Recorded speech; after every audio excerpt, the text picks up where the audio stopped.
We are live, and this is day 15 of tasting a new Canadian wines every day until we hit the 1,000 subscriber. So I am Carl. We're tasting Canadian wines every day, around 2,000 Canadian wine, different Canadian wine every year.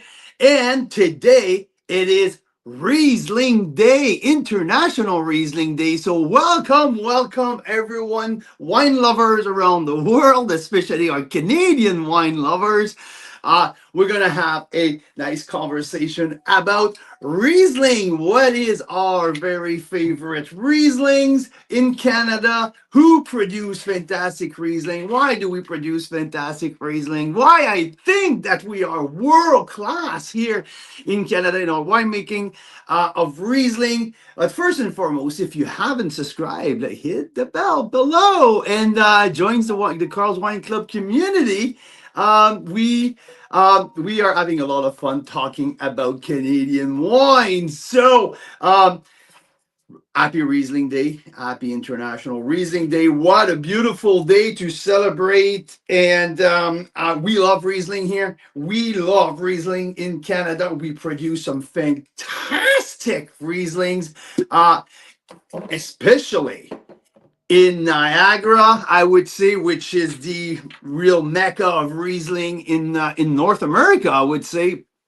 And here in British Columbia, on our side in the Okanagan Valley, we also have some fantastic Riesling producers. So what I'm going to do right now, I'm going to pour two Rieslings in my glass, two very different style of Riesling. That's what I wanted to showcase to you today. The little sweeter style, or the drier, more austere style of Riesling. So we have that here from the same producer, from Mary Nissen Winery in Niagara on the Lake. We have the regular here, the regular Riesling, the Piccone Vineyard Riesling, single vineyard with a little bit more sweetness, a little bit more roundness, something a little bit more approachable. And we have the Platinum Series Riesling on both on 2022 vintage, which is bone dry at 1 gram of residual sugar, something much more as, like, I would say, austere, I would say linear, vibrant, energetic, and sky high acidity, which is a big feature of Riesling. Usually, that's what makes Riesling ageable. That's what makes Riesling what they are, because the acid and the sweetness of Riesling will balance each other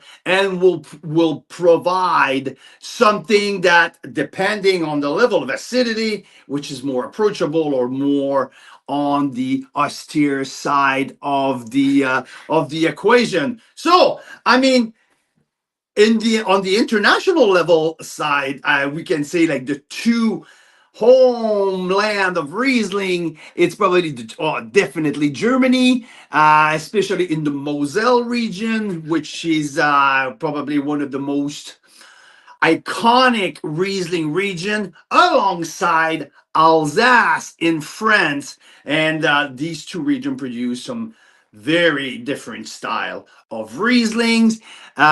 In Germany, we can go from that very dry and austere style all the way to the cabinet and the sweeter style of Riesling, and in Alsace as well, with wine with more texture. Especially coming from some of the Grand Cru. Riesling is a very fascinating type of grape. There's so much that we can do with that in terms of sweetness level. And sometimes I feel like with with our wine lovers, with the people who support Carl's Wine Club and all of the wineries in Canada, Rieslings, it's a love affair. You either love Riesling, you either dislike Riesling, but I mean, Riesling is a category of wine who's very growing fast right now in Canada. And I'll tell you a reason why. It's because, holy smoke, we have some outstanding Riesling producers. We have old vine Riesling in multiple places, especially in Niagara, which creates and which provides some amazing material for a winemaker. And I mean, only in Niagara, I can name what 10 producer, the tip of my finger right now, who are worth the discover, like talking about like Cave Spring Estate, Sue Staff, which is to my opinion the queen of Riesling. So Vineland Estate, which Brian Schmid and his family were very central in bringing the Weiss close from Germany with Hermann Weiss and bringing the clone here to Niagara. And the planting happened, and like many wineries in Niagara have planted their vineyard, I would say probably in the mid 80s, early 90s, with the Weiss clone provided from Germany. And Brian Schmidt at Vineland Estate was right the center front of that operation, which created a beautiful center for Riesling in Canada. And to me, Brian and his team at Vineland are one of the very best. The Elevation Riesling from Vineland is every year one of the very best. Amazing price point as well. So Vineland is one of them. And when you look at what I have behind me, like I mean, the Ferox on in Niagara on the Lake is one of the very with. I mean, when you have a German owner with Fabian Rice and Stephanie Rice at Ferox, I mean, you make Riesling here in Canada, German style, but also like I mean, these Rieslings from Ferox are absolutely fantastic. I mean, I mentioned Suan, which we had the pleasure to feature some back vintage Riesling with her. Riesling, but incredible quality and ageability. Remember tasting all the way back to 2004 from Suan, and these Riesling are still like very, like I think we also have some 98 or something like that. Something really like pretty much when you make Riesling the right way, these wines have so much ageability. So Suan is one of the very top Riesling producer in Canada. The Roberts Block is to me one of the most iconic Riesling in Canada. So if you're looking for something special, I think that you got a name right there for you to look for. Sue Staff, Ferox, Dobbin Estates, which is a new project at DM with Peter Gamble, which is passionate about Riesling, like when in Germany for a long time to study how they do things. And Dobbin is one of the newer project, but also producing a very high quality Riesling. So yeah, Dobbin here with the white cap and the black cap. So here we have the 2020 vintage, which was made with a very hot and dry vintage, producing the Riesling with a little bit more texture, a little bit more body. But I also had the privilege to taste the 2019, which was a colder vintage, and provide a Riesling more directional.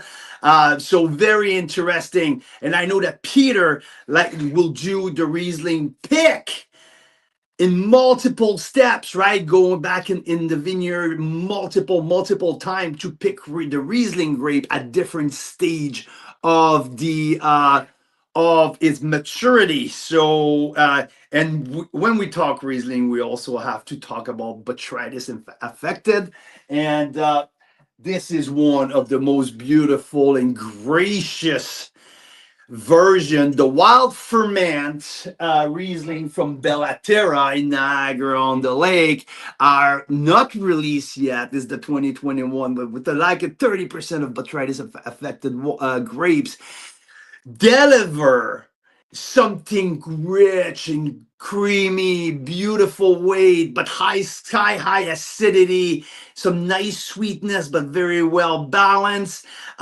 provide something so unique and so beautiful. So like I mentioned earlier, like I mean like the amount of different things that you can do with Riesling, it's endless and becomes a very versatile type of grape. So that is some producer from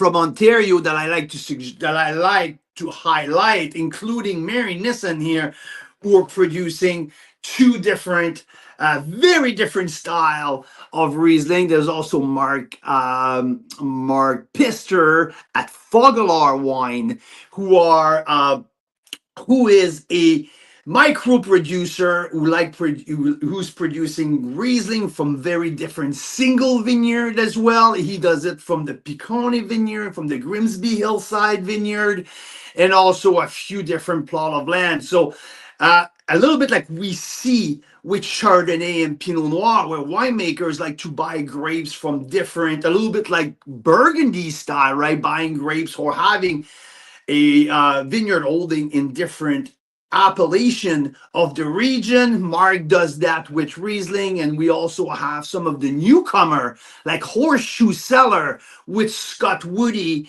and John Daniel Steele at Horseshoe, who are doing a single vineyard Riesling at Grimsby Hillside, and they are planning to do more of the single vineyard from different sub-appellation in Niagara. So a little movement here, uh, opening up that Riesling market, that Riesling passion, that Riesling story here in Canada, which is totally alive. And I see a big opening from the wine lovers to open up to Riesling. And it wasn't the case 10 years ago. I think that I felt like people were a little shut on Riesling or not getting too excited on Riesling. And I see more and more of this excitement. So now we've talked about Ontario Riesling, which is Niagara, Niagara on the Lake Niagara Escarpment, two very different sub-region in that same Niagara Peninsula region. Delivering, I would say that Niagara Escarpment delivered that very, very classic, flinty minerality, flinty, chalky type of minerality created by the terroir of the escarpment. Absolutely, to me, delivered that classic note of Niagara Riesling. On Niagara on the Lake, though, which is a flatter area, different type of soil, I would say the producer are providing something a little different, a little bit more textural, a little bit more with a little bit more body. Um, Keeping the global aspect, the global delivery of Niagara Riesling, fairly much in the same ballpark, but not as precise, flinty mineral finish that Niagara Escarpment deliver. So yeah, so that's for Niagara. Couple names to keep in mind. Albert Suan. I need to show that because Suan staff, the Roberts block is one of the Riesling that's always one of the highest Riesling that I rate every year. And Ferox and Dobbin. So Dobbin, Suan, and Cave Spring are on the escarpment, while Bellaterra and Ferox are on Niagara on the lake. Now, when it's time to talk about BC Riesling, it's a big shift. I mean, British Columbia, the Okanagan Valley, is not necessarily known uh, to be a big Riesling region, but we also have some stunning producer of Riesling here in Western Canada. And couple producer to mention is probably one of the most iconic. Oh, right here on the other side, one of the most iconic is Synchromesh.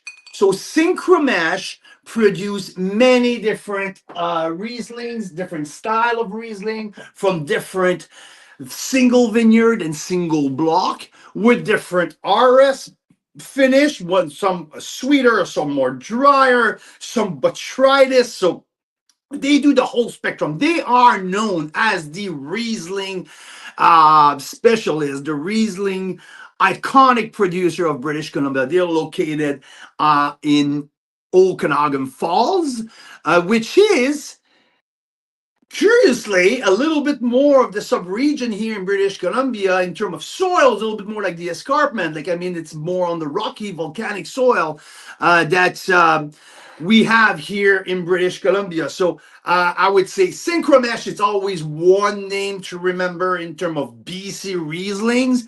Other Riesling that we really enjoy, I would say, completely at the other end of the Okanagan and the north of the Okanagan, in the this is Tantalus. So Tantalus Vineyard in Kelowna also produce some outstanding Rieslings.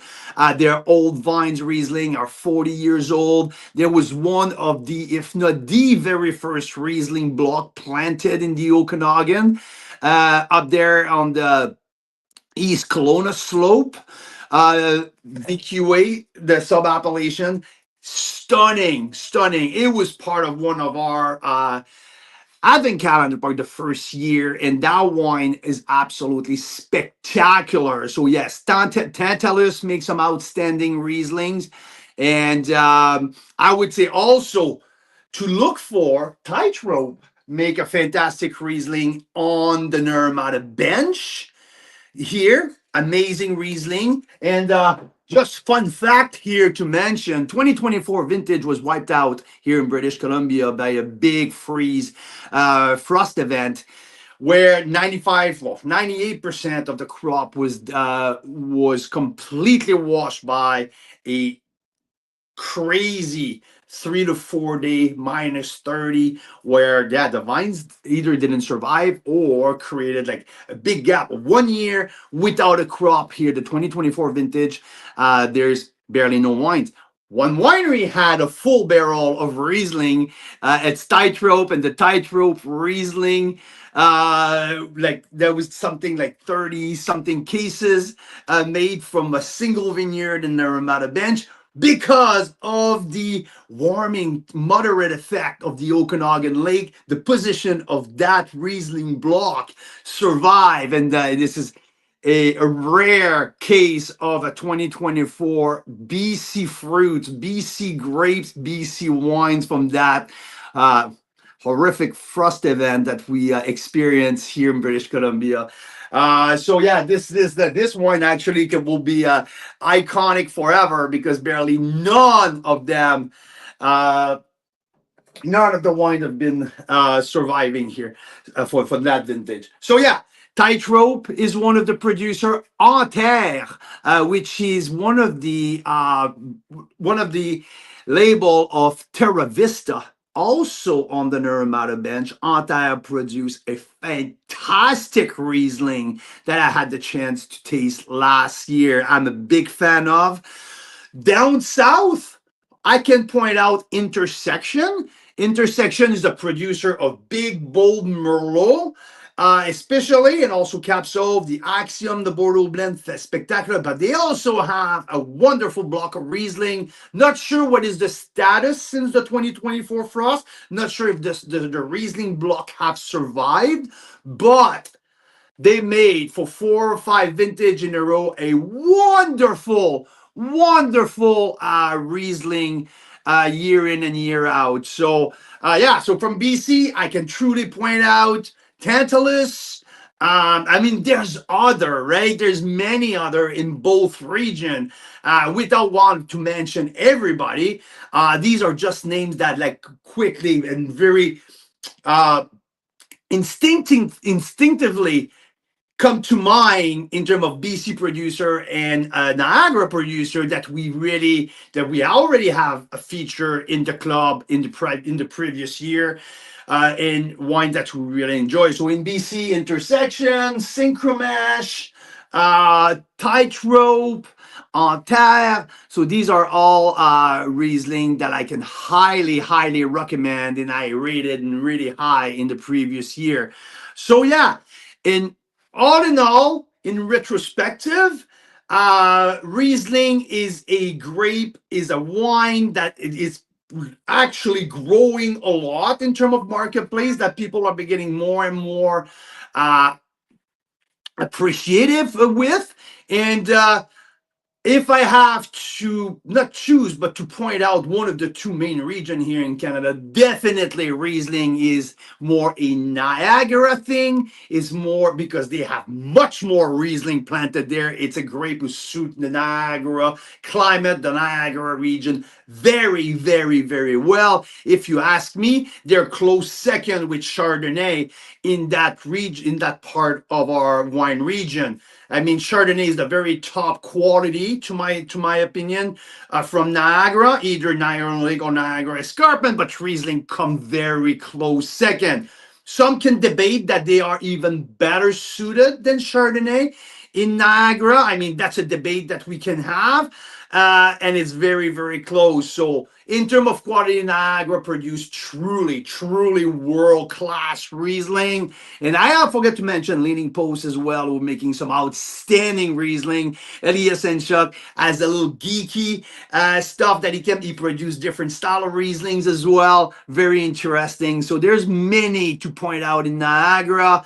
But don't forget the name of Sue and Staff and Vineland Estate are probably my two top that I will point out there. So yeah, Riesling, a passion for a lot of us. I love my Riesling. I love talking about Riesling. I love tasting Riesling. I love smelling Riesling side by side because the aromas in Riesling are so captivating. And yeah, this is my little blurb here on Riesling on International Riesling Day. So this is day 15 of us tasting different Canadian wines every day until we hit 1,000 subscribers. And if you haven't yet, click the link below, click the bell below, subscribe, join the Canadian wine love, the Canadian wine joy, and spread the world because we truly produce outstanding world-class wine here in Canada, especially Riesling. So happy International Riesling Day, and we'll see you again tomorrow for day 16. Thank you. Have a good day.